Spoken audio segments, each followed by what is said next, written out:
Everybody. How's it going? Yeah, happy Sunday. Looks like someone's giving me a chat already. So Sky Island. I want to hear your stories with people who future fake. I'm starting to understand all their tricks. Yeah, I've got to kind of think on that one for a sec. But the future faking narcissists will do this like crazy, where yeah, they're trying to sell you on this like big great life you're gonna have in the future. And what's up, Adrian Bosnian? It's alive. Yep, we are here. We're rolling. But yeah, I'm gonna keep talking about future faking. And yeah, future faking. It's just like they're trying to sell you on some big dream. And I mean, I've known some. I have a good story actually about future faking now. I used to like know this guy, and he was kind of this d bag guy. He'd go to the club, all this stuff, and he lived in a different city than me. And he kept telling me, "You got to move to this city. You got to move here. You got to hang with us. You're gonna move to this city. You're gonna join our crew." And he was well connected. He knew a lot of people with money and stuff like that. He was one of the few actually successful narcs I've known. Most of the narcs I've known were massive losers. He was the one like successful narcissist I've known. And he kept like saying this, and I'm like, well, you got connections, you know people, you got a job for me, you got something to do when I come here. And then he kept going, and then I pushed him on it, and then finally he was like, hey, look on Craigslist, there's a lot of stuff. I'm like, all right, you're just totally blowing smoke up my butt, you know? And that's what they'll do with the future faking and with romantic relationships and stuff like that. And I've known a lot of narcissists that have thought like me and them were gonna ride off into the sunset together. Like when I first got involved in the church, there was this religious narcissist which came in my life as a helper and as this nice guy who was gonna be a pastor and all this stuff. And he thought me and him were gonna ride off into the sunset together and whatever. And this person was a demented, weird person who I thought was a friend, but I just remember talking to him. I'm telling him, I'm like, maybe we should go to some different church. I don't know. He's like, oh, please take me with you. Take me with you, you know? Yeah, we got a little message here, all caps. What do you have to say about the the homeless crisis in California? Do you think those people are dead, or what do you think will happen to them? Yeah, I live in Seattle, Washington, so I'm on this West Coast, left coast kind of situation. So it's a lot of homeless people out here. If you go into Seattle, into an area called Pioneer Square, right near the stadiums and stuff, you will see homeless people everywhere, very disparate situations. Because I used to be involved in the church, they would do some outreach, so I'd hear stories and meet people, and it's bad. It's bad. There's a lot of addiction, a lot of mental health issues, and a lot of just busted up people and bad problems. And unfortunately, a lot of those people will end up passing away. And with that, I don't want to say too much words to get the algorithm mad, but with that the fen 10, all that stuff's out there killing people left and right. So yeah, a lot of these people are really messed, and it's a sad situation. And I don't want to get too into that, but there's a combination of factors. People are making bad choices, and then the support's not there for them. So it's a combination of people's bad choices plus the system, the matrix, the government doing all the wrong stuff too. So it's an unfortunate sitch, but yeah, let's get to having fun. Having fun's important. People don't really have a lot of fun anymore. People aren't really happy. People aren't really enjoying their lives the way they used to, or maybe they never did. But I had this epiphany the other day. Like I was at work in the lunchroom, and I just had this big smile come on my face, and I was just super super happy. Just totally at random, and I realized like I'm getting my happiness back. That happiness that they stole from me, the narcissist, the system, society, whatever, to make me into this unhappy, angry robot. That's sort of like, it's like they have went through the abuse and the neglect, and so that's another word the algorithm does not like. So I'll try not to say that word too much, but they've gone through all that kind of stuff, and they just like project it out onto other people and are super cold and closed off. And I've felt that way before, but it's like the healing process is when you start to open up and become more friendly and become like more okay and stuff like that. And it seems like people have not started with step one at all in the healing process. Do you think the U.S. is close to a revolution? Maybe. It could happen. I don't know. I'm not really plugged into all that, but yeah, we could have some revolution or some crazy stuff happen here. And anything could happen. I really think all bets are off. I have no idea what the future could look like. Let's see. The average person could afford time off, vacation back in the day. Not anymore. Too busy working. Yeah, going for a walk gets depressing after a while. Yeah, people are working. People are super busy. Yeah, most definitely. Yeah, money just doesn't go as far as it used to. And I was trying to explain this to my parents. They're in that baby boomer generation, and they just they just don't get it. I'm trying to explain to them like how much a house costs, how much education costs, how much all this stuff is, and it's just like they won't accept it. They won't take that knowledge in. But yeah, someone's Joanne says in the Middle Ages the serfs had more holidays. Very true. We really are these working robots in this day and age. And yeah, at least with the serfs, you have the harvest season that was off, and you'd have days you didn't work at all. Just because the crops aren't really growing and stuff like that. It's the winter time, whatever. So yeah, boomers say no more. Yeah, 100%. But yeah, like in this day and age, we've slowly but surely the Matrix has just turned us into these worker robots, and it's like that's all we do these days is just work, work, work, and we don't really have time to have fun, to hang out, to do the stuff we want to do. Our whole life is just consumed in the corporate grind, and the thing about the work grind too is also it's like now all that money. It's like most people aren't building with their money. They're just kind of upsizing. They'll buy a nicer car, buy a nicer house. And we have all these advertisements and all the system just bombarding us with stuff. So yeah, people, yeah, pretty sure my boomer parents had no mortgage. Yeah, and I'll tell you a story about my boomer parents. Like, they spent money like it was nothing. My parents both had middle class jobs, pretty decent jobs, not amazing jobs, but pretty good jobs, and they made pretty good money. But it's like we have this $100,000 boat. My dad has to buy all these cars. My dad has to get all these, all this like he would ride bicycles, so I got to get a bicycle with a carbon fiber frame, and my mom was doing all this plastic surgery and all this stuff, and then they have to have all these big McMansions and all this stuff. And I'll tell you what they did. They bought a house that was 2 stories. Decent enough house, good bones, solid house, fixed it up. Okay, great. Then they decide this 2 story house needs 2 more stories on top of it. So they build this 5,000 square foot house with 3 kitchens, like 4 floors, like it's the most topsy-turvy house, and like pound for pound, people aren't going to want to buy it because of how weird the setup is and how it's just way too big, and you got all these stairs you got to go up, and it's just like, why do that? Why spend? Yeah, why spend? Why just blow all your money on that? Spend probably, I mean, all in all, probably over $1 million to buy the house, fix it up, do all that stuff, and yeah, Joanne says the same thing, just this rampant materialism. So you could say like, oh, I have a bigger house than my friends, it's bigger than theirs, it's just like, man, like that's the mentality of materialistic people and a lot of the boomers and society. I want it bigger. I got to be bigger than them. I have to be nicer than them. Yeah, but it has to be this. It has to be that. And yeah. Hold on, I'm gonna read this comment. Hey, Truth Tiger, just dropping by to say hi, have fun. Yeah, thanks, Amanda. Thanks for stopping by. Always good to see you. But yeah, that's the thing with like materialism. Like, it's not fun. Like, like having then they shame you for not worshiping money. Yeah, 100%.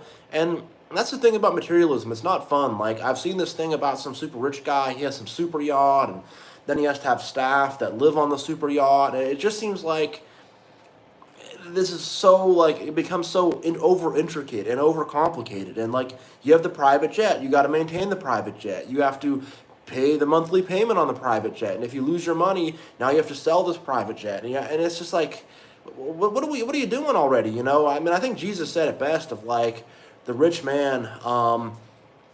For the rich man to go to heaven is like a camel to go through the eye of the needle, and you know, it's very, very true. Yeah, what's up, Josh? But yeah, it's very true, and the meaning of that parable is, it's Jameson says, "Are you Christian?"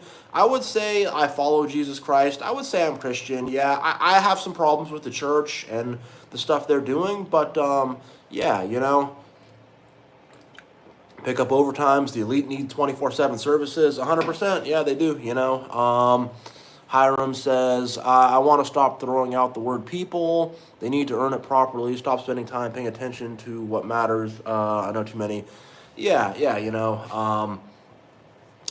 Yeah, but yeah. Let me get back to what I was. Let me get back on my train of thought here. But yeah, like the parable of the camel to go through the eye of the needle. So what basically what that meant is like you'd have a city, and the city would have a wide gate, a big wide gate at the front, and like most like if merchants or would go through there, if the king or the Caesar or the Pharaoh or whatever, or most people would go through this big wide gate, but there was a bunch of narrow gates. And if you're just like some regular person that lives there and you just want to sketch out of the city right quick, you got your donkeys outside or whatever, you want to just go through this little narrow gate, you could do that. And you couldn't fit a camel through though. And what Jesus is saying is like, if you want to get into heaven, you have to leave all that stuff aside. That stuff's not going to do anything to get you to heaven. It's not really doing anything to make you a better person or anything like that. And if anything, people get addicted to it. They get caught up on it, and they let it rule their life. I'm going to go back. So it's Jameson, God's Friend Apparel.ca. I'll have to check that out. Yeah, you know. But yeah, like, you know, so just chasing money is the wrong idea. Like, we got to hustle. We got to get ahead, you know. We want to have some nice things, but that's not the point of why we're here. That's not the whole idea of it. It's not just to acquire more things. It's not just to, you know, gain more material possessions. And like there's nothing fun or enjoyable or like, you know, to the theme of this live stream, let's hang out and have fun. Like there's nothing fun about just like chasing money, you know? Like I see people in the corporate world and they're miserable, you know? They're not happy because they just work. It's all they do. There's nothing wrong with having nice things, but to make them all your ego and full identity fail, that's a very good way of putting it, Hiram. It's okay to be rich and have beautiful things if you earned it with honest work. Yeah, I agree with that too. And yeah, that's a good point. Is a lot of people do get ahead in dishonest ways, you know. And I've known a lot about that, and I've seen a lot about that, and I've heard a lot of stories about that of someone's working for this construction company, and then the construction company gets money from the city, and the money from the city comes from this person, and then the city's getting their kickback, and blah blah blah, and there is some kind of a theft happening for a lot of people who are building their wealth. And if you look at like Larry Fink and BlackRock and a lot of these out of control CEOs and stuff like that, like there's a theft against the people happening, and they could be rich without having to steal from us, but they got to just steal that little bit more.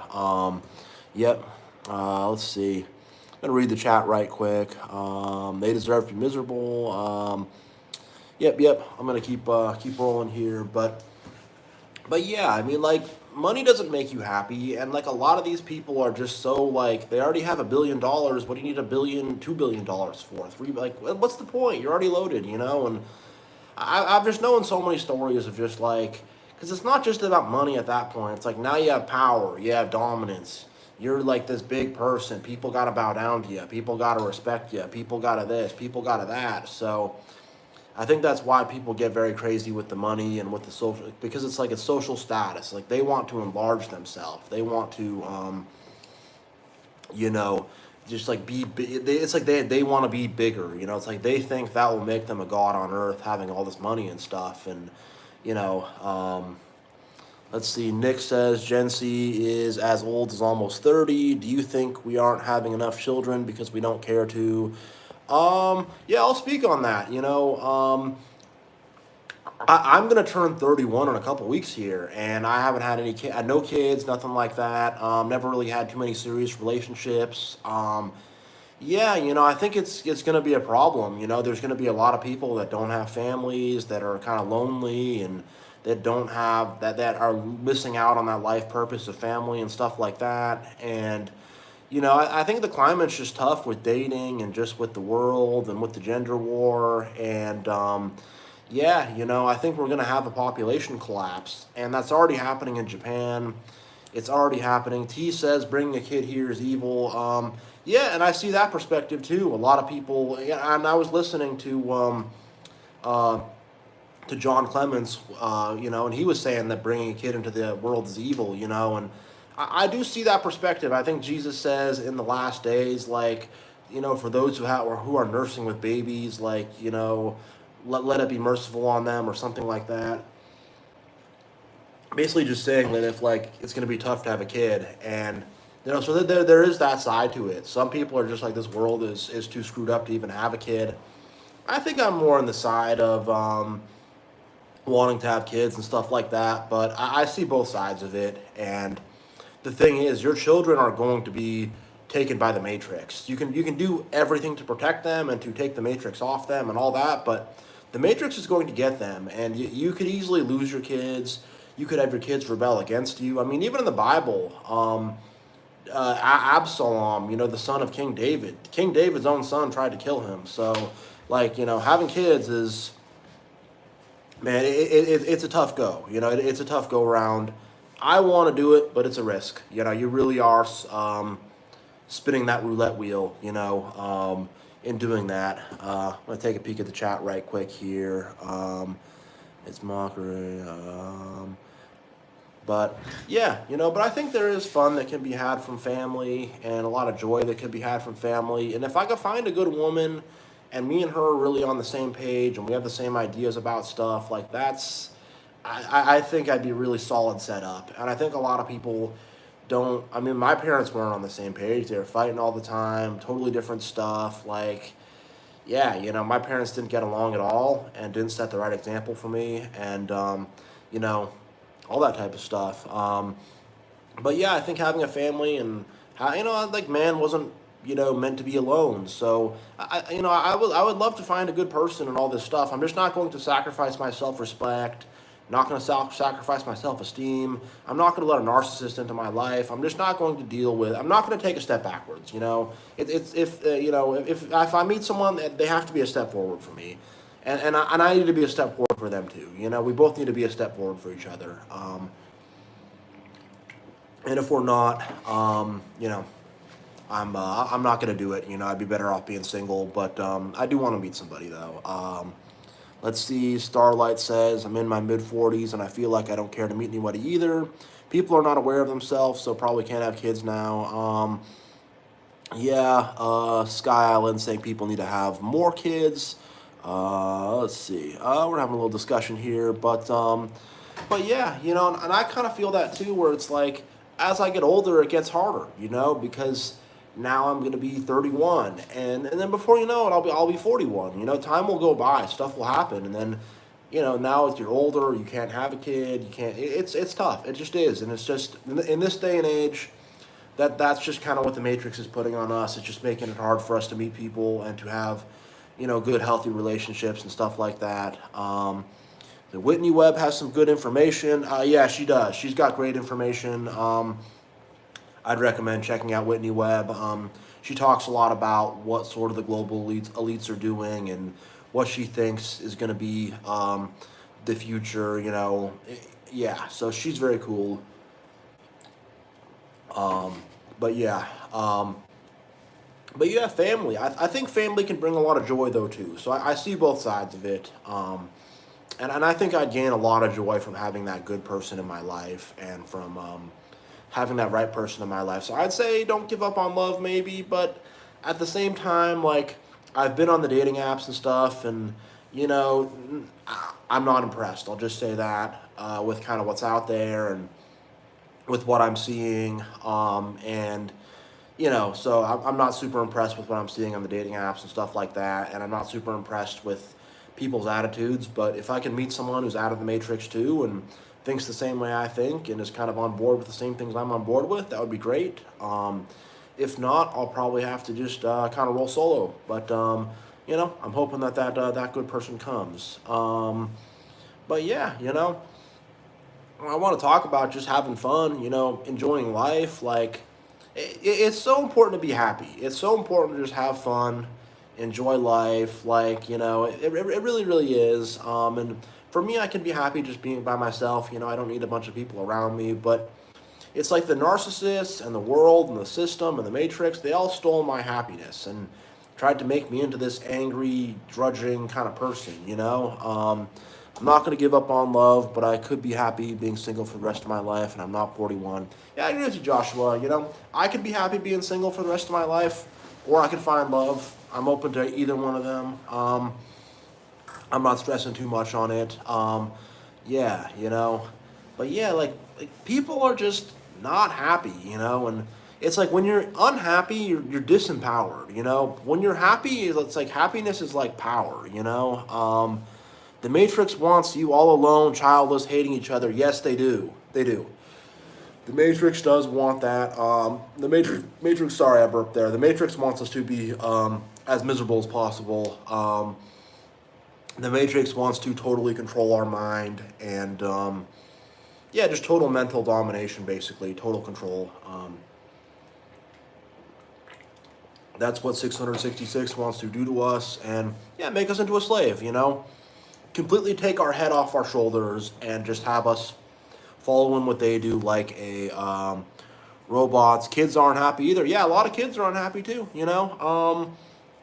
I've worked with some kids and stuff, and I've seen that a lot of these kids they don't really have much friends, and a lot of kids these days are not being taught respect. Um, a lot of kids are coming from broken homes, too, and bad situations and stuff, and I mean, the future is gonna kind of have some problems because the family structure has been eroded and narcissism's out of control, and you just got to wonder what's going to happen with these kids that are lacking guidance, that are you know yeah, let me see what this guy's saying here. Let's see. The mating strategy is all wrong. People are more concerned with money and image. This just breeds narcissistic types. Yeah, authentic true love. 100%. Yeah, and that's actually a great thing for me to talk about is true, authentic love, because for the most part, true, authentic love is dead. It's dead in the water. It's dead as disco. It's just not really out there. So yeah, like finding that actual true love I want that. I want true love more than anything. I want someone who I'm truly meant to be with. I want my soulmate. Um, but people settle, people will just kind of find someone. Well, I'm single, you're single, let's get together. And I've had some girls being interested in me, but I know it's just, I'm not feeling that. I know we're just not meant to be together, and I'm not going to force that. And I wish them well and all that, but, and then it seems like if there's some girl I like, now she doesn't want to be with me. I don't know, I don't know. It's kind of hard to get everything locked in and clicked in, because it's like this. It's like I don't know. I feel like 95% of people, maybe 99% of people are just their heads are so far up their butts, there's nothing I can do with them. I can't interact with that person. And there's going to be that 5% of people. But even among that 5% of people, we have to click, we have to really be a good match, all that type of stuff. So it's just hard to find somebody, it really is. Nick says people don't seem to want to build each other like our grandparents. Very true. People are just looking to take. That's what the dating world is. That's what the marriage world is. How can I extract resources from this person, mentally, emotionally, whatever? That's what it all. What's up, Babu? That's what it's all about, is extracting resources from that person, gaining things out of them, getting things out of them. find happiness in the simple things, 100%. Yeah, and yeah, people's relationships are just selfish, and I've seen this just. I've heard a lot of stuff about people marrying for money or people just trying to get over on people. And what percentage of people do you think have narcissistic personality disorder? Do you think it's more men or women or equal? That's an interesting question. I'm just gonna spitball. I really think about half the people in the world are narcissistic. I really do, and that's just me. Just subjectively, not objectively, just from my own experiences and from what I've seen. I really think half the people have some kind of narcissism or something going on, and not just a little bit of tendencies, but are fully kind of on that narcissistic wagon and are fully egotistical and just fully, fully out of it and fully just like whacked out and evil and stuff. I would say it's about 50%. I would say a little bit more women than men. I think with women it goes unchecked. With women there's less accountability and stuff like that for narcissism. And just I've heard a lot of stories and seen a lot of it. And just, I don't know, like if I go up and talk to some girls, like 1 in 4 or 1 in 3 of them will like get really mad at me and freak out. Like I'm serious. We'll do something really, really, really rude just off the jump. And I've just seen a lot of lies and manipulation and stuff like that. I see more. I see it a lot with men too, but I've seen a little bit more of it with women. I've seen them do this thing a lot where they'll have a boyfriend and they'll flirt with other men in front of this man and really just dog walk and disrespect guys. And I see that a lot in this generation. So I'd say probably a little bit more men than women, but I'm a little bit more women than men actually, but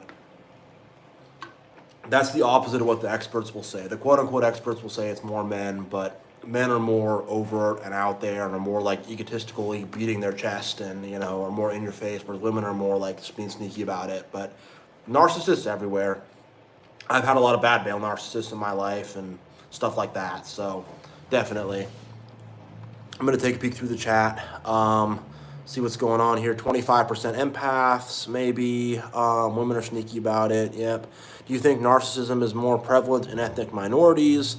I'm from this group and I seem to find this, but I'm not sure. I could talk a little bit about that, Starlight. I want to be careful about talking about it in terms of ethnic minorities, but I'll get into it a little bit. In the last, Hiram says, in the last 4 years, they destroyed much, and I see that they will change the imagination, and the imagination required to do that is gone. Yeah, Hiram, it's a very good point about people losing their imagination. I'll unpack that later, but I'm going to keep that in the back here and start talking about that because that has a lot to do with having fun and stuff like that. AI gaming, I was married once, common law, long term. All 4 had convinced me they were nice at first, only to discover they were malignant narcissists. Yeah, love bombing. They'll love bomb you for years, these narcs, for years. And then slowly but surely you'll figure it out, and then they'll do something insane and just start acting crazy and nuts. Babu says people are more concerned with status than the other person as an individual. 100%. 100%. Most definitely. Yep. Yeah, let me get my thoughts together here. Let's just see. You think feminism, we're seeing women's true nature. Let's see. Yeah, narcissism and ethnic minorities. I will talk on this just a little bit. I don't want to get myself in trouble, but I grew up as an Orthodox Jew and grew up around Jews my whole life. And I did see a little bit more narcissism among, the people I came from, unfortunately, a little bit more manipulation and stuff like that. This is going to sound weird, but I've also hung around the Asian culture and hung around some Asian folks, and I've seen more of it there too, and definitely more of like in both the Jewish people that I came from and the Asian people that I hung around later. There was a big thing about social status and we're going to be smarter and more successful and all this kind of stuff. So yeah, I have definitely seen that. And I'm not going to say too much more on that. I don't want to open up a bad box there, but I have seen that. Hiram says, will is everything. You see, we're dealing with master psychologists. Can't elaborate too much. Yeah, no, 100%. And I'm going to talk about the stuff that Hiram's talking about will and imagination and stuff like that, because, um, yeah, like when you lose your imagination, you lose your right brain. Your right brain is like it's like your inner child almost, you know? Your right brain is like where you can, and like I used to dream in black and white, and I would rarely dream in color. And like this whole thing about someone would tell me to envision something in my mind, and I would try to, and I would just see this very abstract black and white kind of thing. And I was watching a video about a guy talking about right and left brain imbalance, and he's talking about the left brain imbalance, and I'm like, yeah, heck yeah, I got the left brain imbalance. I work on, I like computers, all this stuff. I try to be all logical and tactical and whatever. And then I realized, like, what the heck is wrong with me? Like, why I want my right brain. So I can sometimes dream in color now, just getting it back. I'm getting back to creativity, to having fun.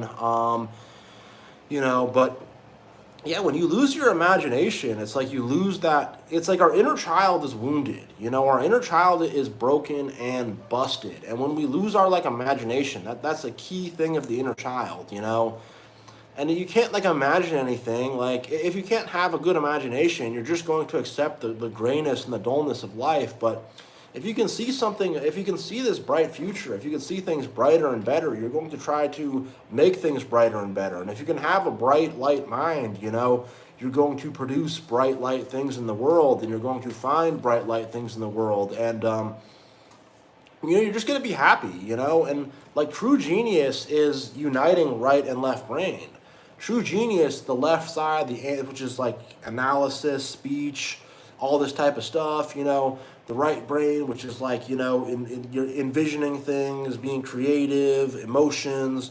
If you can put those two things together, you create a genius. And, there's a guy named Alan Turing. He was a computer scientist way back in the day, and he would envision these computers he invented as like actual machines. So he would, again, unite the right and the left brain, this left brain idea about this computer, then he'd make a right brain image of it, and was able to invent things pretty well by doing that. And yeah, and then there's just the will in our heart. We have to just have this will to just push forward no matter what. And when people lose that will in their heart, they're just like, oh, all right, well, and people just kind of resign. But when you have that will, like, you can overcome anything. You really can. Like fatigue, exhaustion, feeling bad, whatever. If you have will, you'll push through everything. You really will. And God gave us free will. God made our will free. Who is taking away the freedom of our will? What is taking away the freedom of our will? What is blocking our free will? God gave us the will to be free, and when I look at myself, like I feel like I'm in a little box, and I'm breaking down the walls of that box. But I'm like, man, my free will is being limited a lot by the world around me and by the stuff around me. So yeah, like our will is everything, and like having will bring you will definitely bring you a happiness of sort. It's like you have this thing where you just won't give up. You'll keep working. And it doesn't matter how bad things seem or whatever. You work. But people lose that will. And then they don't work for any goal of their own or any goal of good. They just work for somebody else, and they give their will over to, work, to the government, to society, to religion, whatever. They just give their will over, and it's like, that's your free will God gave you. Don't let these devils take it from you. That's your free will. And having will is like, it's fun. It's like you're deterministic. You can do things for yourself. You're up on your feet, and you're able to, do things. And I'm going to take a quick peek at the chat. You only have free will when you want what God wants. I think that's sort of true. Yeah, but I'm going to go back to having fun, enjoying life, being happy, because like happiness and will they're very tied in together. They really are. Because when you're unhappy, your will is weak. It just is, But when you're happy, you have more energy. You're able to get more stuff done. You're just in a better state being happy.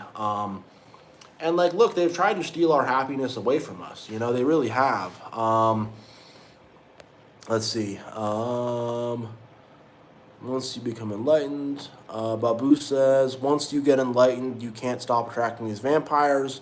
All you can do at some point is learn how to evade them. Yeah, that is true, you know, because they want our light, you know. The vampires don't want to suck the blood of other vampires. They want to suck our blood because our blood is good because we are good people. And yeah, once you become enlightened, it is like moths to a flame. And there are people who try to destroy you, and oh yeah, definitely all this kind of stuff. You know, it's very very true. Yeah, but yeah, getting back to like fun and happiness, like having fun is so important. Like just being able to be happy, live life, enjoy life. Like, you know, like these narcs aren't happy. These NPCs out there aren't happy. They're freaking unhappy. What's up, homie? Yeah, they're not happy. You know, like really. You know, and they go around and they don't have, like, their free will is gone. Like, because they stop being happy, they lose that will in their heart. They lose heart, you know? And because we have a bright, shining heart, we can go and do different things, and we can, like, live our own life. And, like, here's the thing. Like, when you get your heart light, and I'm giving away some stuff here, but when you get that love in your heart really going, that light goes up to your mind, and then your mind starts to work properly. And you start to be able to think for yourself and figure things out and make your own moves and do things that these other people would not think of. And you get outside of the matrix. But they are just like in the matrix. It's like this, like life is like a video game. If you're out of the matrix, you can code that video game and you're aware of the code in the game and how the code works.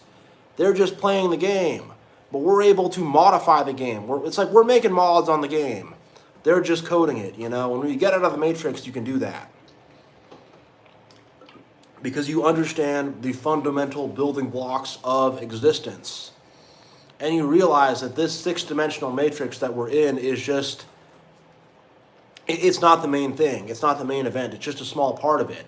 But when you see this six-dimensional matrix and you're like, that's all there is. There's up, there's down, there's left, there's right, there's backwards, and there's forwards, and there's all these physical objects, and that's all it is. It's all just physical objects. It's all just, you know, and it really is funny because it's like, with our eyes, we just see a 2D image. And people will say, oh, that 2D image is everything. The 2D image you see in your eyes is everything. And then with your hands, your sense of touch, it becomes 3D, and you 3D experience it. This 3D immersive experience we're having is everything.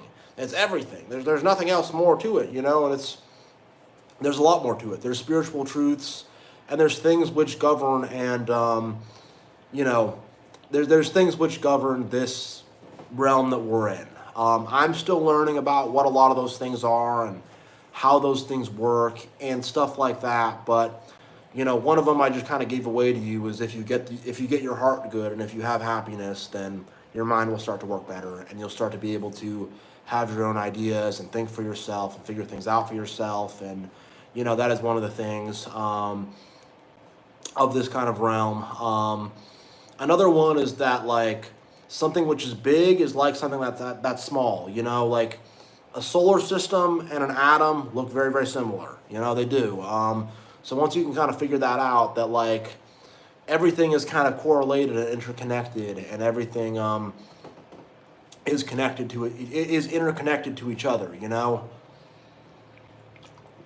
And like, if you know about an XYZ axis in math, like, I'm not a mathematician, but I was just watching this stuff and figuring this stuff out. Like, everything is just like, is vectors. This is a three-dimensional matrix.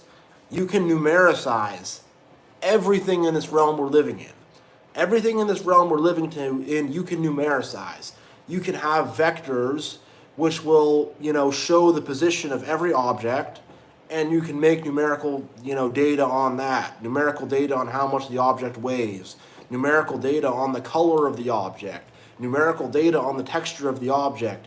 Numerical data on how each and every atom in the object is arranged. It's all numerical data, and that numerical data makes an image, you know. And I don't have this stuff all figured out. I'm just kind of rambling on it a bit. But once you start to think like that, you start to say, oh, wow, there's something way, way more than all this stuff,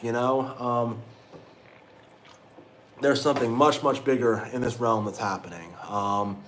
It's, yeah, you kind of realize, like, oh my gosh, like, people are tripping about trying to like make more money or be better looking, or like people are like trying to like put themselves over people or whatever. You're like, nah, like like there's power in goodness. There's power in love. Like love is where the true power is. Like fear and hatred and like doubt is where like the void of power is. That's where hell is. That's where Satan is, But once you realize like love is where God is. Love is where the power is, you start to be able to like say I can use that love to do things and to generate things and to produce things. I can use that love to motivate me, and that love is like an infinite fuel source. But it's like that fuel source has like an intelligence to it too, and you realize just like that's kind of what's at the heart of everything is love. And if you can have a heart of love, you can be happy. And if you can be happy, you can produce stuff, you can do stuff, you can, you can live the life you're supposed to live. You can build, you can make the world better, and you can like spread the goodness. You can spread the light, and that's really what life is about. It's about spreading the light, spreading the love, spreading the goodness. It's about having that light of love be shining everywhere, having that light really of love and truth shining everywhere, to shine it everywhere you can. And there's nothing better than shining the light of love and shining the light of truth. It's the best thing in the world. It's the most fun thing in the world. I'm going to take a quick peek at the chat, see what we got here. Let's see what we have. Let's see, just give me a sec. See, JD Merritt Master Group says, what I go by is how they treat me, how they make me feel. If they try to own you in any way, if they need that energy, watch out. Yeah, if they're trying to control you, put you in the box, that's very, very bad. You don't want that. Yeah, that's low energy, people trying to control you. That's narcissism. That's weird. And so many people are controlling. There's so many people trying to control other people. Yeah, so let's see. That's easier said when you're going through the thick of it. They need to, sorry, I'm missing some context on that. All right, I'm going to get off the chat and get back to what I was saying, though. But yeah, like, and then once you realize like you have a mission in life to spread the light and to spread the truth and really to spread these good positive things around. Let's see, someone says what motivated me to make this channel. I watched a lot of similar channels and really got a lot of help from them, just from common sense regular advice. So I really think like I really thought like I can help other people, I can do stuff, and I really felt like I was at a point where I was like strong enough to do it. Like a year back, I didn't feel strong enough to do this channel. I just didn't have the strength, I didn't have the power. But now like I am empowered to do this, and because I'm empowered to do it, I'm gonna do it. So it's the next step forward for me, really. For me in my life and my journey, making this channel is my next step forward. So that's the key. Motivation for it.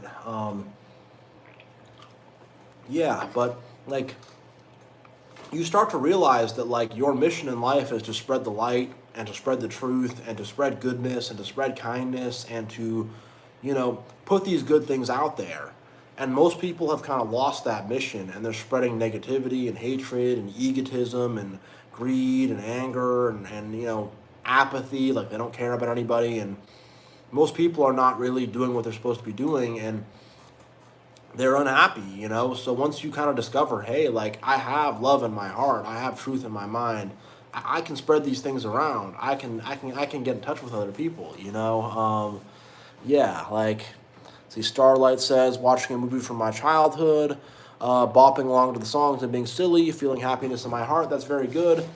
Yeah, and like that's a good point. Like happiness and having fun just comes from silly things. Like sometimes I'll just listen to some cheesy '80s music and have fun. Like I'll listen to that song like well, it's like Flashdance, like the song like I'm just a Steel Town girl on a Saturday night. Like I'll listen to that and I'll dance around a little bit when nobody's looking and like that's some of the most fun moments, because yeah, like you can just have fun. Like, you can just enjoy life. You don't have to like put on airs for people. You don't have to worry about people judging you. Like, I can tell you, trying to look cool in front of a bunch of people is not fun. Trying to have people think I'm this big cool guy is not fun or enjoyable at all. Like, that's a burden, that's weight. You have to be all tight and oh, I'm this big cool guy, whatever. But just doing the simple things. I mean, the simple things are the most fun. They really, really are. Like the simple things are the best. The simple things are the most fun. Yeah, just like you don't need a lot to enjoy life. I think. Like people think I'm gonna have all this fancy cars and fancy stuff, and then I'll enjoy life. But it's not always like that. It really isn't because if you think about it like this, you get rich, you buy a Ferrari. Now you're driving your Ferrari around, but it's low to the ground. You're worried about scraping it. You got to take it for some expensive maintenance. You got to do this, and now it becomes a bunch of work and a bunch of stuff you have to do. And it's like you could probably have more fun bopping around in your Honda Civic, just kind of just driving around enjoying life. But again, like joy does not come from material things. Joy is a gift God gives us. Joy is something in our heart. So you can have a joyous heart, being in touch with God, being in touch with the universe, being in touch with your higher purpose, following Jesus Christ. You can have that, but if you're not in touch with what's really bigger, it's just going to be this small little world, and you just won't take joy. You just won't have any like any joy or any happiness or anything like that, and I really don't think you need a lot to be happy, I really don't. People think happiness comes from money and happiness comes from social status and happiness comes from having people who will kiss your ass, and it doesn't. People are just they're stressed out, they're heavy, they're not good with any of that. They really aren't. Happiness is being on your life purpose. Happiness is being in touch with God. Happiness is knowing that, that when I leave this earth, that there is something set aside for myself in the next world that's good, and that's true happiness, and I know that, and I take a lot of happiness in that, whereas most people, what they have set aside for themselves in the next world is not anything good, and I'm very sad, but like most people they're in hell now, emotionally and mentally and stuff like that, and they're negative and they're miserable, and they're gonna find a negative, miserable place, when they pass on. But for people like us who are loving and positive, and we spread that good love, and we do good stuff, and we are right in our spirit, God is going to show a good place for us. God is going to have a good place set aside for us. And we will make it to the next level. And that's a big part of it, just making it to the next level. Let's see. Truth Tiger, do you think today's media is promoting narc behavior versus from decades ago? I think the media is changing. Yeah, I do think some narc behavior is being promoted by the media. I'll need to kind of think about that for a sec, but yeah, I think so. I do. I think it starts young. I think a lot of kids really want to be the popular kid, or be the kid who gets a lot of attention, or in this day and age, be the kid who's the bigger victim. And we're seeing a big rise in covert narcissism. So I see a lot of people, especially where I live and where I'm at, that are trying to be the biggest victim that they possibly can and get as much victim points as possible and stuff like that. And yeah, I think the media has an impact, but I'm just not finding any good thoughts on that right now for some reason. But I'll probably make a video about it later. Yeah, but yeah, I mean, you got to get out of the matrix. You have to just like stop hanging out with most people, because most people are narcissists, and if they're not narcissists, they are enablers. they have a lot of narcissistic tendencies. They're just like a part of it. In some way or another, they are connected to some narcissistic BS, and they think that negativity will make them happy, and they're committed to negativity. They gossip. They just do negative, dumb crap, and yeah, just getting away from that. And you got to get out of the mainstream, You have to get away from the mainstream and get away from the way other people are thinking and get away from what other people are doing. And you have to just really separate yourself from the world entirely, but you still have to live in it, So mentally and emotionally, you have to be completely separated from what's going on around you in the world here. You can't be connected to it at all.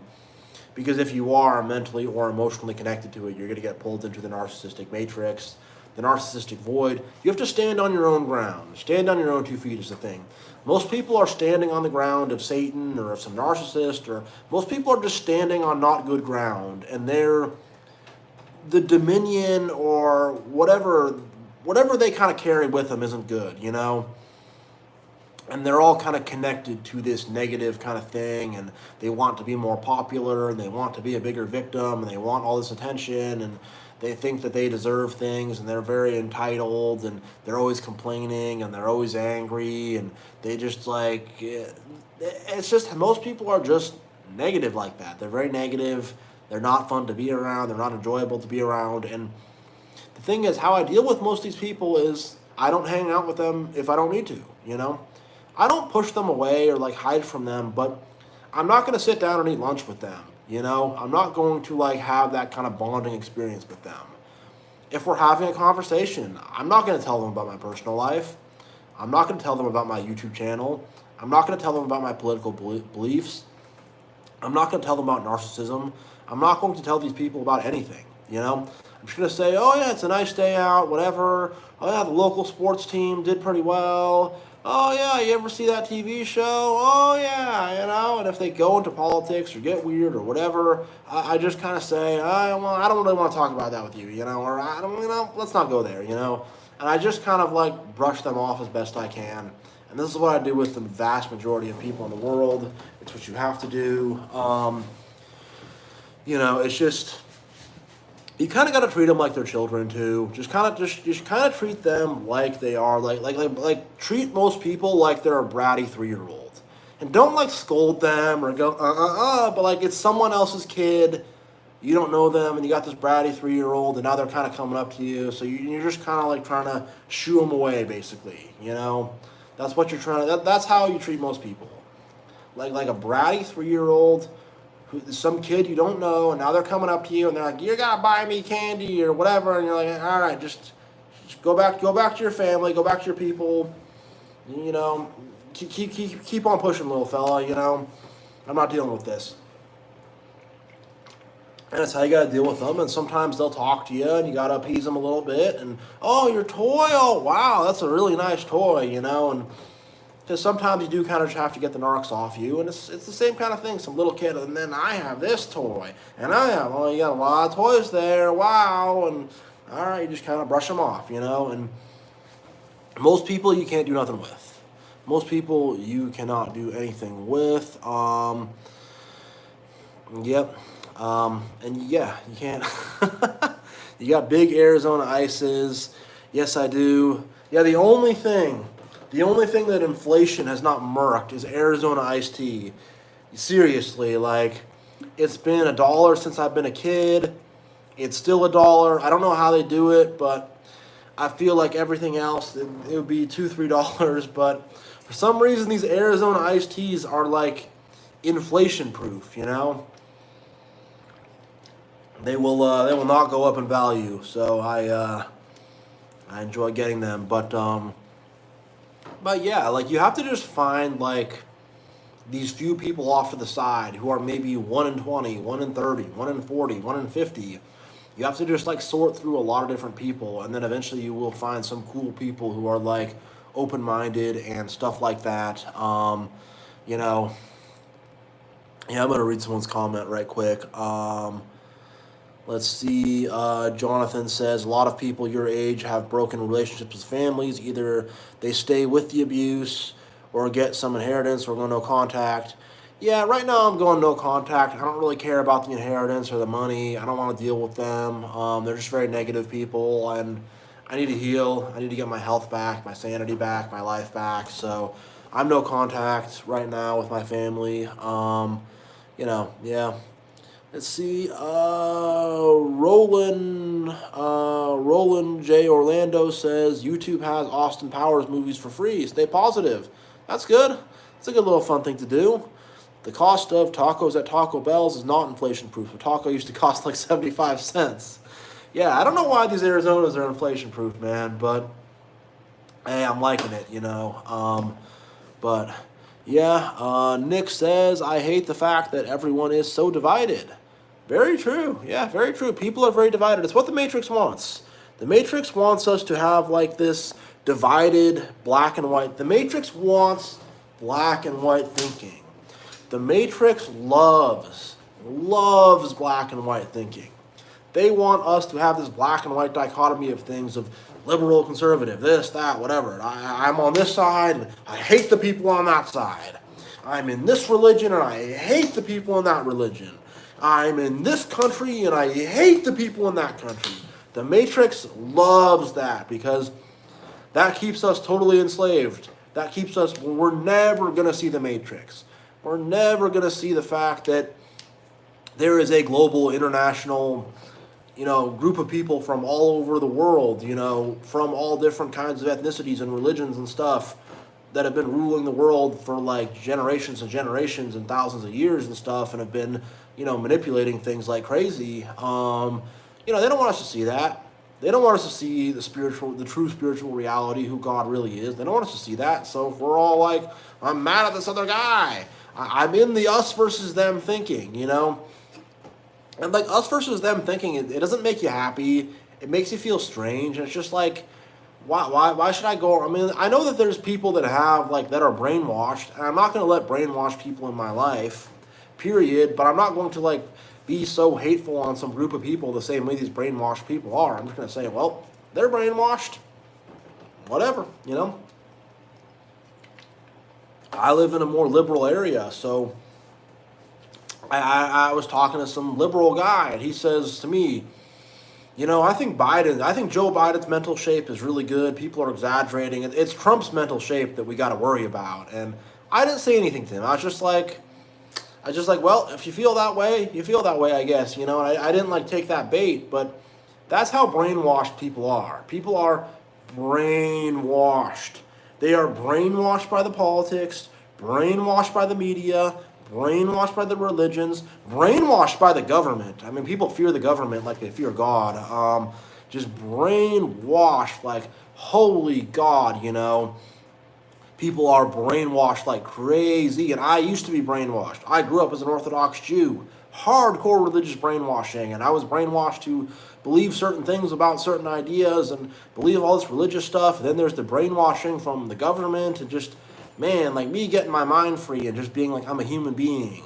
God gave me free will. God created me in his own image. That just sets me free from like all these other people. It's like they all got their head on your, it's like, yeah, the government's here, the religion's here, they're there, and you're just like, they're just like, gosh, I don't know who I am, I don't know what I'm about, I don't know what my life is, what do I do, and that's what most people are like, and they're just so jumbled up, man. So most people are just jumbled, man, just jumbled up like crazy, and getting out of the matrix is getting the mind unjumbled, and I'm going through that process right now, but it's just like, man, like with the government, I'm going to pay my taxes, but I realize it's like the government has this, like, they're up here, I'm down here, and they're like, if you mess around too much, we're going to smash you. But they're saying, oh, you're free, it's freedom, democracy, whatever. Like, I know what it really is, and like, I'm not gonna do anything to make them smash me. I'm not gonna get smashed by them, but I understand what it is, and I'm not going to like believe in the lie. But most people are like, "Oh, we're free. We can do whatever we want." Or people are just out to lunch, man. People are out. That your average person is mentally and emotionally out to lunch, and the elites want it this way. They want people to be dumb and easy to control and stuff, and yeah, so you got to find the people that are willing to resist that brainwashing and are willing to be free people and think for themselves and stuff, because, and again, like going back to the theme of this, like being brainwashed ain't fun. Being a brainwashed mind control slave is it's not a fun or enjoyable way to live. You're just a weird zombie going through life. And it's funny because I was researching about the Jesuit order. The Jesuit order is a secret society within the Catholic Church, and I was reading about something from like the year 1500 or something, and it talked about corpse-like obedience. You obey like a corpse. You're just like this dead, literally like a zombie. And they're saying this stuff like 500 years ago or something, but what they want. And it's what they've wanted throughout the generations, us to be these robotic automatons. And they're going to build some robots for real, but, those robots are going to have bad code. Those robots are going to be bugging out, glitching out. Those robots are going to need so much maintenance and repair. Those robots are going to need to be hooked up to the cloud and are going to use up so much internet and stuff. And they'll have their robots, but those robots are going to be so finicky, man. The real robots that are coming, because like I mean, this is kind of an off topic, but the tech world, the corporate world, they are so over optimistic.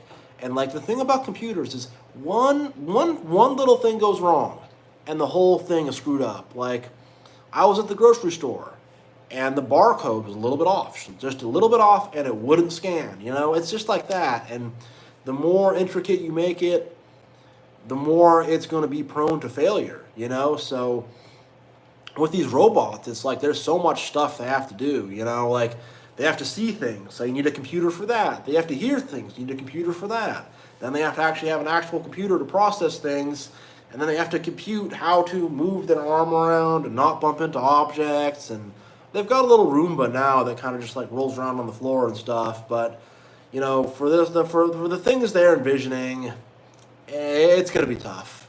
You're going to have to, there's going to be a guy with a controller, and a lot of them are just going to be drones, and they're going to have to be controlled by a person, or you're going to have a thing where you're going to have like 10 of these things, and then you're going to have somebody watching them, and then that guy will like jump on with the controller to control it if it goes off course or something. But yeah, let me get back on topic though. I'm going maybe going a little too off topic with computers. I watched a robot work 10 hours straight moving boxes, then it collapsed and was broke. There we go.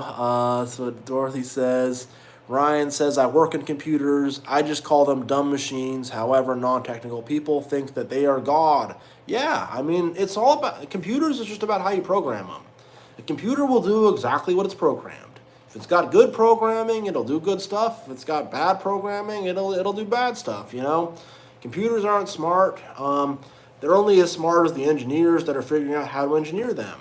They're only as smart as the people who are the programmers who are writing the code into them. And yeah, so computers aren't godlike, and we're going to have to come up with new types of computers to make all this AI stuff work. And like the binary computers we have now are not going to really do the job, so they want all these quantum computers, and they're trying to make analog computers and all this type of stuff. And yeah, let's see. Obey like a corpse. Jezebels, I think, have taken over the strong male types. Very true. Let's see. I'm going to go up here. I missed a lot of these chats. All right, Jonathan says, is there a such thing as generational demonic attachment? Narc behavior? 100%. 100%. This narcissism thing is generational. My parents are narcissists. Their grandparents are narcissists. It goes way back in the generations, and we are the cycle breakers, We are the ones who are saying it stops with us. And the thing is, even if they're not narcissists, a lot of times they're like enabling a narcissist, and they think it's normal. Like if I didn't get out of the Matrix, I'd probably have some weird narcissistic wife, and I'd be, I gotta keep her happy, and she's in one of her moods, and I dropped a little thing, there was a little bit of dust on the floor, and I vacuumed it before she'd even see it, because she just vacuumed, and she'd be so mad if she saw that I dropped dust on the floor, and whatever, and she let me play a video game for an hour, so I was really a good boy, but that I'd be in that zone, if I didn't get out of the Matrix. So or I would be a narcissist myself. I'm gonna be brutally honest. Like, there was a time in my life where I really had serious narcissistic tendencies. So I could end up having some wife, and I'm like, honey, we have to visit your family. Let's just go in there for 10, 15 minutes. Let's just get right out. And I could be that weird guy. Don't look at my phone. What are you doing? What are you doing? You're just looking at my phone. Or, I'm not texting anybody. And I could end up being that guy. So, and the thing is, I said no. I'm not going to enable it. I'm not going to be it. I'm not going to do it. It stops with me. This generational curse breaks with me. I see Satan there, and I've got a big battle axe in my hand, and I'm going to chop him down. So you got to have that mentality and that attitude to break the curse, because if you don't, you're going to either enable it or you're going to become it. It's just what it is. And I can tell you, like, my grandpa, I have some funny stories, but massive narcissist, man. Like, he was funny, but like, I remember, like, he borrowed my mom's car and then scraped it, but he didn't want her to find out. He didn't want to be embarrassed, so he like took house paint and painted the house paint over it. And he always had to be right about things, arguing about things, and just, I remember he would miss a turn. He'd be, no, I didn't miss that turn. Vandals switched the street signs. That's why that happened. Now, he had to just like come up with these insane excuses and stuff. And I remember you'd be lifting something and you have to run. I'll help you with that. And it's like, you're like 80 years old. You're gonna get like crushed by this thing, and you're gonna like break your freaking hip or your shoulder running under this table I'm carrying. Like, what are you doing? I'll figure it out. Step aside. I got this. Or just having to wake us up. I remember like being a kid staying over there. It's like 7:30 or something. Wake up. What are you doing sleeping in so much? And then we gotta eat breakfast. And then it's like finally at like 10:30 we eat breakfast, and I'm like, what was I being woken up for 3 hours just to like watch tennis with you or something, whatever. But yeah, it's generational, 100%. So you definitely break that generational curse. Don't carry it on, break it, bust it, destroy it. No generational curses whatsoever. Get rid of that stuff. So yeah, but yeah, going back to the theme of being happy and stuff, like, I'll talk about my grandparents, narcissists, both of them, brutally unhappy. The narcs are unhappy. The narcs don't really have fun. Like, everything is like pulling teeth with the narcs. Like, going grocery shopping with a narcissist is like the most exhausting thing in the world. One, it's gonna like take so long. Like, how long should grocery shopping take? Maybe an hour at most if you got to drive there or drive back and there's a long line and it's busy and you got all the stuff you got to get. Maybe. Probably less, though. With them, you got to mill around the grocery store, and then you're getting that. Why are you getting that? You getting those chips? That's not healthy. You don't get those chips. Blah, blah, blah. Okay, and you got to argue with that. And then, actually, I was wrong. I do want some chips. Let's go back and get them. And you're just, oh my God, we got to get this salmon. Blah, blah, blah, blah. And like, it's $30 a pound. We can't afford that. It's too much money. Like, let's get this chicken. It's $5 a pound. It's pretty solid. It's organic. It's on sale. Yeah, I don't like that chicken. I don't want it. I'm not gonna get it. And you gotta like convince them of it. Then you just gotta be like, I'm putting it in the cart. I don't care what you say. You can be mad about it. I am gonna be mad about it. And you just, everything with these narcs. It's that. And that's that, and you gotta like, oh my God, everything is just some kind of problem and an issue, and nothing is fun with them. Everything is just negativity, and yeah, everything is negativity, everything is problems. Yeah. Let's see. Ryan says he makes a grocery list. Yeah. I'm an improviser. I don't really make grocery lists and stuff, but it's a good idea. I just kind of go in there and just kind of freestyle it and get the stuff I need. I look for sales. That's what I do when I grocery shop. I'm always looking for deals. I always go to the meat section. I try to find the best deals I can. There's usually some meat on sale, and I was able to find some good stuff. I found like some think it was an organic chicken breast for like $3 a pound. Just lucked out on that. Normally it's gonna be like 8 or 9 or something. So yeah, I look for deals and then I just kind of cook from there. But grocery list is good, and I'll forget stuff sometimes. I'll go back and get some milk or something like that. I'm a little forgetful, but yeah, But just my basic point things that which should be easy with narcissists just become hard. They do, and things just become not fun. And being around negativity is not fun. Negativity is not fun. It's just not, and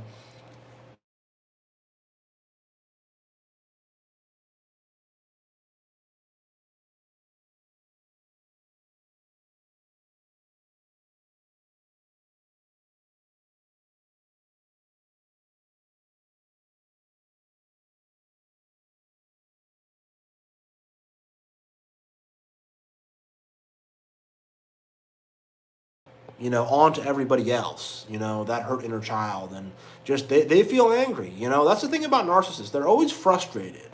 They're always frustrated. They're always angry. They're always annoyed. It's always not good enough. They're always just like they're always just in some bad mood. Their whole life is just one big bad mood, and they want to drag you down into their bad mood, and they want to keep you stuck in their bad mood, and everything is just it's just like everything just sucks dealing with them. Yeah, a few chats I'm gonna read here. I still fall for their tricks, especially when I'm drunk. Yeah, you probably don't want to drink around narcissists.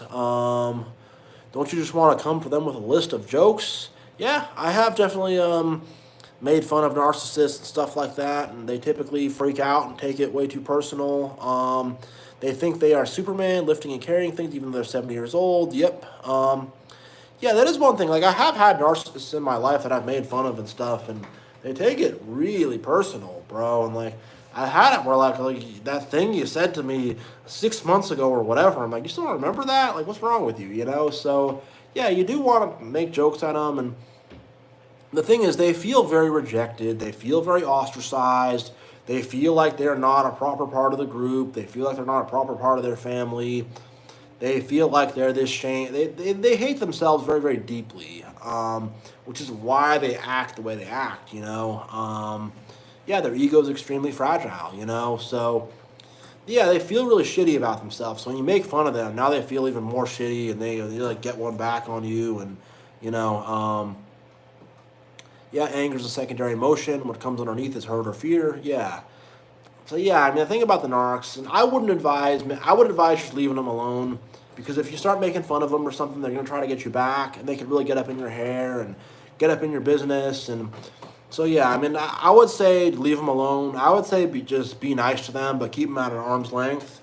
Like, if I'm having a conversation with a narcissist, I'll be nice, but I'll try to make that conversation as short as I possibly can. And I used to make fun of them, and the thing about narcissists is they make fun of each other, they cut at each other, they treat each other like crap, and like there's a lot of hives of narcissists. Like, narcissists will come together and they'll form like a hive, and a bunch of them will be there, and they're constantly insulting each other and getting mad at each other and hating on each other and gossiping about each other, and they're just constantly being negative and bad to each other. So you want to be different from that. You don't want to do that, but I would say when I was younger, I would more try to make fun of them, but like doing that will kind of drag you in and will pull you in.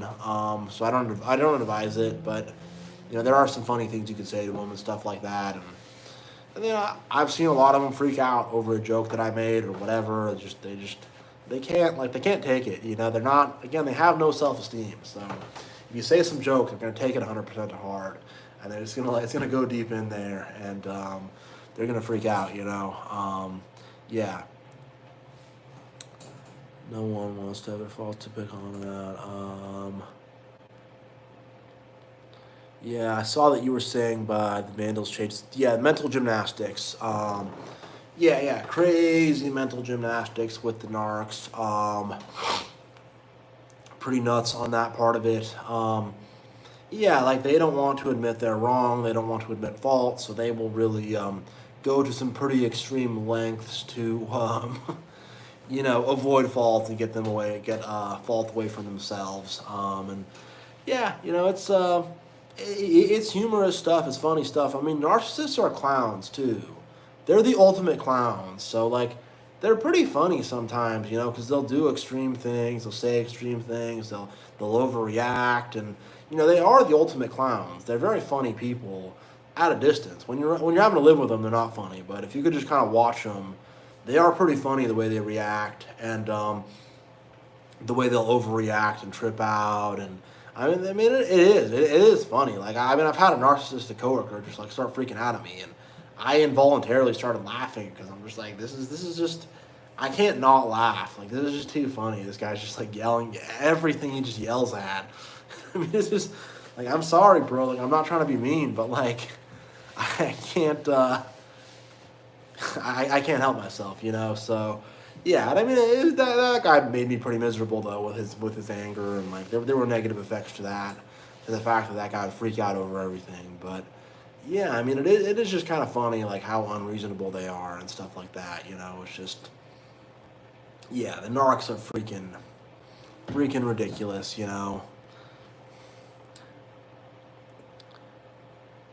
Yep, someone says it's called the accountability demon, and I agree with that. Like, narcissists can't handle accountability, you know. Immature people can't handle accountability. Undeveloped people cannot handle accountability. And yeah, in my journey, like, personal accountability is something I had to face, because I made a lot of my own mistakes. I did a lot of stuff in my own life that contributed to not having good outcomes and stuff. And I had to look myself in the mirror and face myself. And that's a very painful, hard thing to do, is to look yourself in the mirror and to face yourself. It's hard. It's painful. It's tough. It's for me to look in the mirror and face myself and admit that I was wrong, and admit that I had the wrong ideas, and admit that I was not in control of myself is hard. It's very, very hard. And to admit that things I've done have hurt people in a lot of ways. That's a very hard thing. That's the hardest thing to do, is to look and to say, my own actions have hurt another person. It's very hard. I was able to do it with myself, because I self-reflect and I do that. And the narcissists can't do that, though. For them to look in the mirror and to say, my own actions hurt another person, they'll never forgive themselves. They can't do it, And then they're too small and too weak to take personal accountability. And they just keep doing this negative cycle and this negative cycle. And they have to delude themselves and say, oh, it's not a problem. Oh, I'm a good person. Oh, everybody's like this. All couples fight. All this happens in every family. And again, they have to just gaslight themselves, essentially. And that's what they do. They gaslight the crap out of themselves doing this mental gymnastics. They gaslight themselves before they gaslight anybody else, They really do, They do. Yeah, Josh says I faced mine. Yeah, you got to face your inner demons. You got to do it. You got to look and you got to say, yep, I got to face that, And, narcs don't want to feel any shame. Very true, Beanie. Very, very true. Yeah, they don't. Like that feeling of shame is a very painful feeling. And I remember as a little kid having to feel that feeling, and I did not want to feel that feeling, and I thought it hurt too much, and I couldn't face it, but now I'm able to face and deal with that shame, and deal with that embarrassment, and deal with that stuff of feeling like low, I'm able to kind of face those feelings and deal with that, and not have that locked up in the back all the time, and I have to say it's an everyday process. I have to face that crap every day, and it's not fun, and it's not enjoyable, but I know that I have to do it, and I can't just escape it. I can't just, run away from it. I have to face it day in, day out, and, I get better when I face it. I make progress when I face it, and, we're all facing it, and we're all facing ourselves, and, that's a big part of the journey of beating down the ego, Destroying the ego is like having it's like having a sword being made, You have to take this piece of metal and you have to hit it with this hammer and you have to make it really hot, and you gotta, and it's this painful, hard process to be made into a sword, but you gotta do it, You really do. Let's see. Let's see. Ryan says, unhealthy people are the ones who think that healing and fixing problems is not possible, so they don't even try. I would say I agree with that.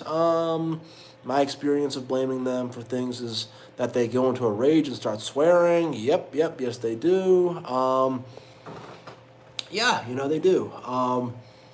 And I think with the narcissists, I think they're so out to lunch that they don't even think they need to heal. They have gaslit themselves so much that they don't think that healing is even. They think that they don't even have any flaws, and that they can't even do that. And there are people that think that healing's not possible, and they think they're just stuck that way. And so healing is hard.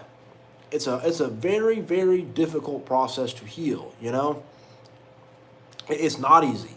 Healing is tough. It's the hardest thing I've done. It's the hardest thing anyone will ever do. But, let's see. Sky Island says, let's turn to solutions in living in a world run by narcs and Jezebels. How do you seek out people, like-minded people in life? I would say for seeking out like-minded people, you have to sort through a lot of people.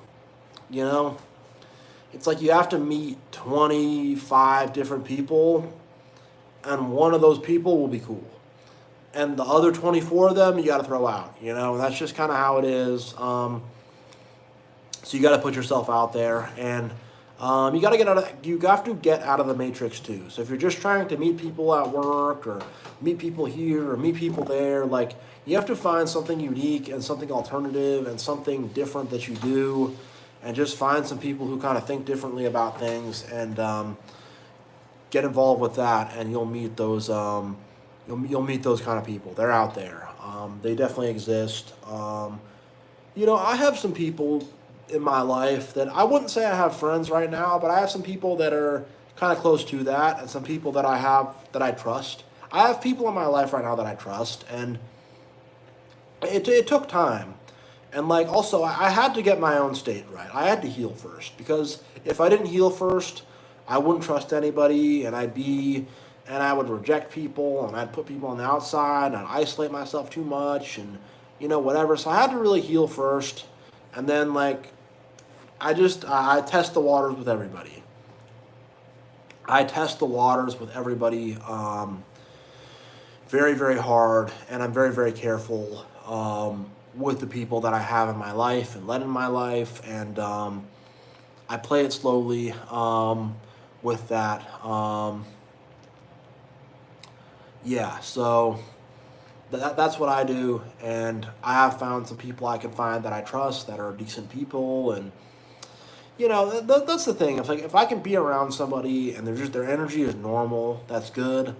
If someone's super I want to be your best friend, I'm this, I'm that, that's love bombing, and I know that energy is weird, And if someone's just rejecting me hella hard and trying to get me to feel bad about myself, I know that they're playing narc games, and I just know that there's some negative stuff happening there, and I'm nah, But people that will just accept me and be chill and not be so caught up on who are you? Where are you from? What's your family from? What's this? How much money do you make? How do you stack up against me? But people who aren't doing that, I can hang out with them. But again, it's rare. It's rare, but they exist, and there's people you can just be around, and they're not always talking about politics. They're not always talking about this and that, and they have, they're positive, and you just gotta kind of feel them out. And the thing also is I've come to learn that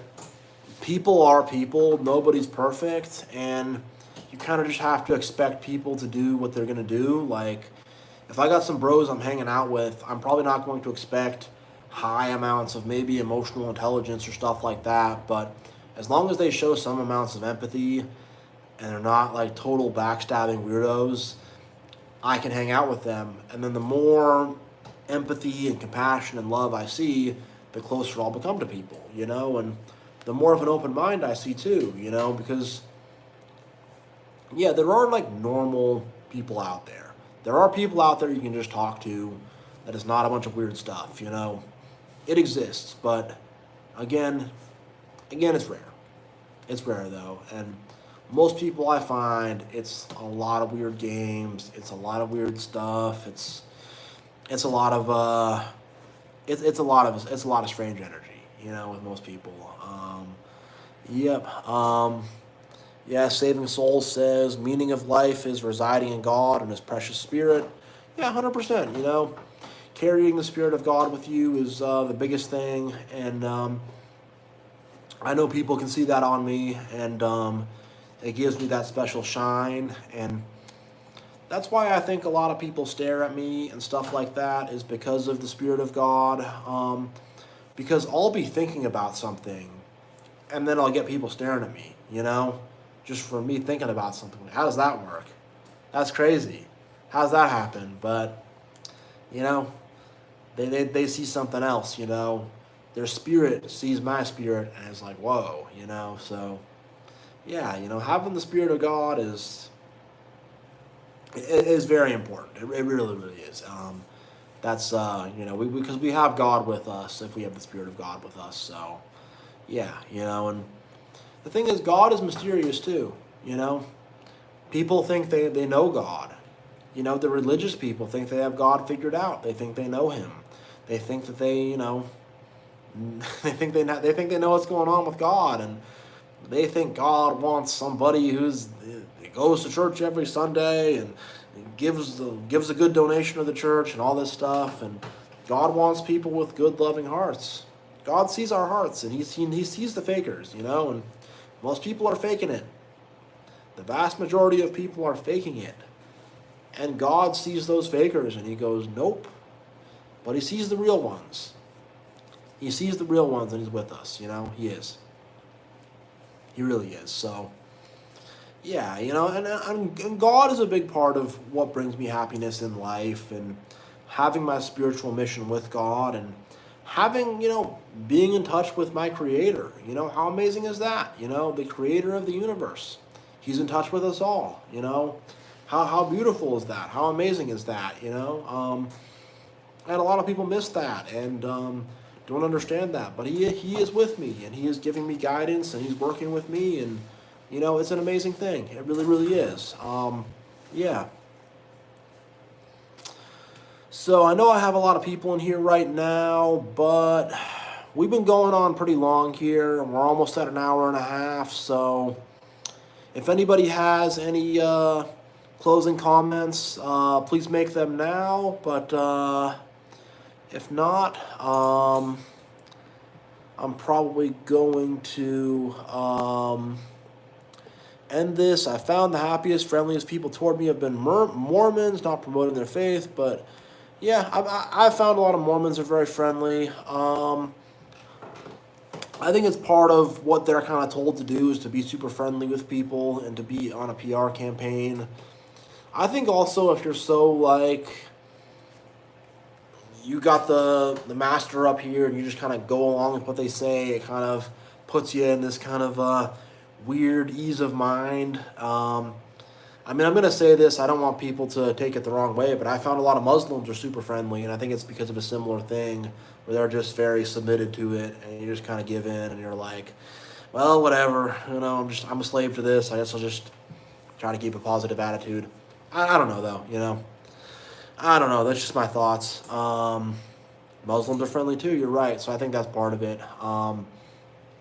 And I think, look, we can learn things from all these groups of people. I don't think we should have a mentality of, I'm a Protestant Christian and these other people are idiots. I can learn a lot from Muslims. I can learn a lot from Mormons. I know that they're not whatever. I know that their ideology or their religion's not right, but we can learn a lot from them as people and from how they live and from what they do. And, who's to say that, we're necessarily all that more righteous than them. If they have good hearts and they're loving their fellow and they're doing love and kindness in their life, who's to say? Now, a lot of the times, a lot of that stuff is not always under the surface. There's a lot of different stuff going on with a lot of those folks and stuff, and there's whatever. But I would say that I don't have an us versus them mentality. I don't stand on this big mountain of judgment I'm right and they're wrong. I want to say because I'm right, I'm going to be a bigger person. And if that person is genuinely kind and friendly, like, that's to their credit, you know. I'm not going to say like, well, I have the right ideology, so bad, you know. I'm not going to do that. And I'm not going to have black and white thinking also. We're all children of God, you know, and Satan's out there deceiving people and whatever. Yeah, let's see. All right, Sir Bupo Ludwig the Eighth. Funny, I like that name, bro. So Sir Bupa Ludwig the Eighth. I like that. How do you handle a smear campaign? Smear campaigns are tough. I don't have a specific strategy on a smear campaign, but I would say that everybody who's involved in the smear campaign, including the people who believe in it, you got to cut them out. You know, any mutual quote unquote friends that are believing in the smear campaign need to be cut out and need to be gotten rid of. If there's ways to disprove the smear campaign, do that. But my just kind of very general baseline advice is everybody who's in any way involved in that smear campaign, you got to cut off. You got to cut out. You got to get rid of them. You can't have them there. All right, let's see. We got Josh saying my mental health is fantastic despite the fact that the narcs tried to destroy it. Let's see. Beanie Boomer says, as a Jew, I was taught to do my tithings in public. Yeah, I could talk about that. I grew up as a Jew as well, so there was a lot of stuff where like they wanted me to wear a black hat and act very outwardly religious and outwardly like I'm this big devout person and all this stuff. Yeah, so I've dealt with that definitely before, and I had to get away from that that religion and that culture and all that. I'm not a part of that anymore. A lot of mental health issues come from manipulation. 100%. 100%. Starlight says, thank you for your insights, Truth Tiger. Thank you to Starlight. Thank you for your viewership. Christian churchgoers think they are better than other people. This is wrong. Human souls, yep, 100%. Let's see. Yeah, a lot of mental health issues come from manipulation. I'll speak on that right quick before ending here. Yeah, you know, if you're around people that are messing with your mind and messing with your perception and messing with the way you think about things and the way you see things and the way you view things, your mental health will start to be off, you know.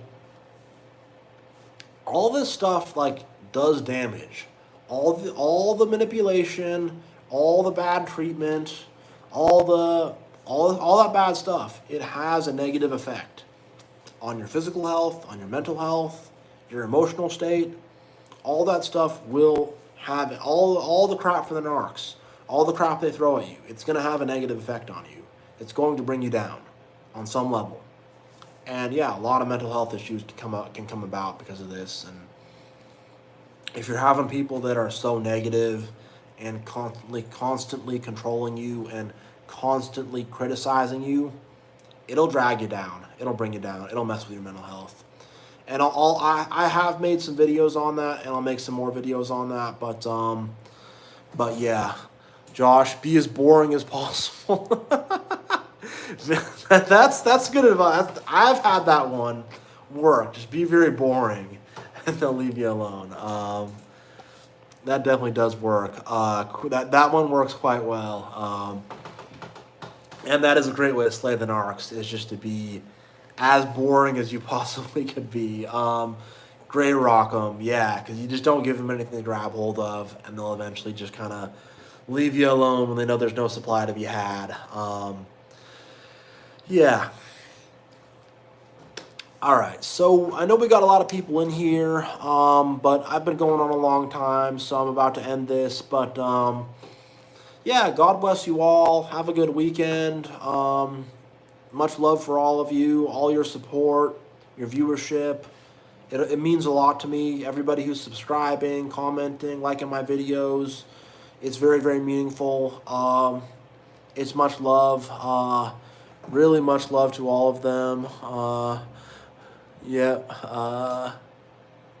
Yeah, so, yeah, everybody. I'm going to end this stream here, but thank you all for joining me. Much love to all of you. And yeah, God bless you all. I'm going to end it. Yep, yep. See you, Global.